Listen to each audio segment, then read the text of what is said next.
Avec pas moins d'une vingtaine de jeux vidéo, toutes consoles confondues, la licence The Legend of Zelda est un incontournable depuis son lancement par Nintendo il y a 30 ans. Des titres souvent adaptés en manga ou en comics, comme ce fut le cas pour Link to the Past, prépublié dans le magazine US Nintendo Power en 1992. L'histoire de ce troisième opus de la série n'était alors pas parvenue jusqu'en France. Les éditions Soleil en ont décidé autrement, avec une version luxe très proche de la version originale. Ça fait très old school. Ça fait très retour sur les anciens mangas. Après, c'est une réédition, donc c'est un peu normal. Mais c'est vrai que c'est assez particulier parce qu'à l'heure actuelle, on a l'habitude de voir des mangas qui sont détaillés, très dessinés, très précis sur certains passages.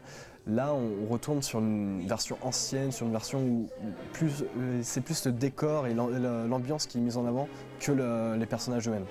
Le fait qu'ils soient en couleur, déjà, ça fait plaisir parce qu'un manga en couleur, c'est rare. Du full couleur, c'est très très rare.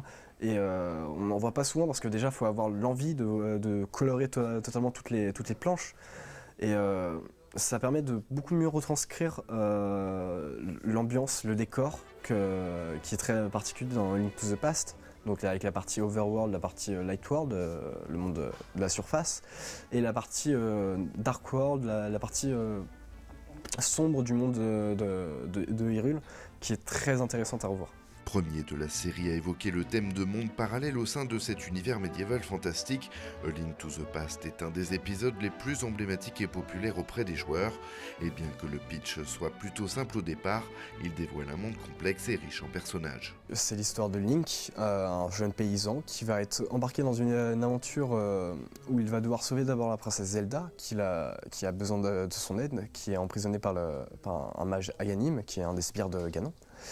Et il va devoir aller chercher des pendentifs qui vont lui permettre, après en avoir récolté 3, d'avoir la possibilité de retirer l'épée de légende, la Master Sword, et de pouvoir ensuite battre Aganim et pouvoir éviter un désastre sur Hyrule. Souvent le schéma c'est Link, qui est souvent un gars un peu paumé, qui, pour une raison ou pour une autre, on va lui donner une mission, et c'est de sauver la princesse. Souvent contre Ganon ou Ganondorf, c'est un des des méchants qui revient le plus souvent. Et il y a les histoires de la Triforce, donc c'est le pouvoir on va dire, légendaire de Hyrule, qui se sépare, donc la force, le courage et la sagesse, si j'ai bonne mémoire. Link, c'est le courage, Zelda, ça représente la sagesse, et la force, c'est Ganondorf. Un équilibre de force qui ne tient qu'à un fil, c'est ce qui a permis de tenir en haleine plus de 65 millions de joueurs de par le monde. En totalisant 15 records homologués par le Guinness, la série partage d'ailleurs un autre point commun avec Shotaro Ishinomori, l'auteur de l'édition cross-média originelle, ou encore Sankukai et le célèbre Kamen Rider. À lui seul, il a publié plus de 770 histoires compilées en près de 500 mangas. À l'époque, Link to the Past était son premier dessiné spécifiquement pour un public hors des frontières nippones. Désormais, la licence compte une vingtaine de titres édités par Soleil Manga depuis 2009. Il y en a eu pas mal, je crois qu'il y a eu une adaptation manga de Minish Cap qui était sortie sur Game Boy. Link to the Past, je crois qu'il y en a eu une aussi, en plus de celle qui vient d'arriver. Il y a eu aussi un Zelda où il y avait 4 Link.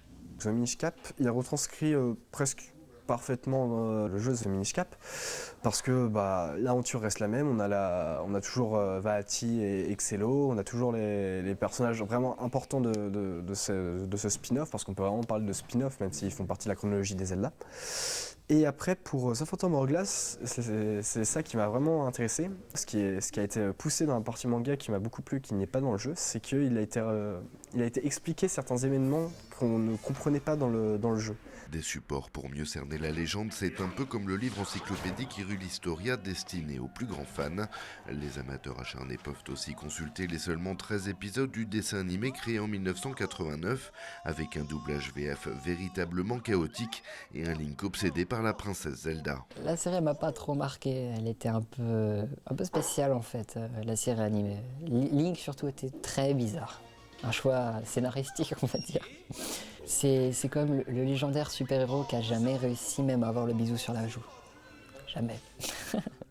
Sous couvert du prénom de la princesse d'Hyrule, la figure de Link s'est imposée aux côtés de Mario comme un label culte de la sphère vidéoludique, avec The Legend of Zelda Wii U prévu pour 2016 et la reprise des mangas en 2015. La série devrait s'étoffer encore un peu plus avec, paraît-il, des innovations à couper le souffle.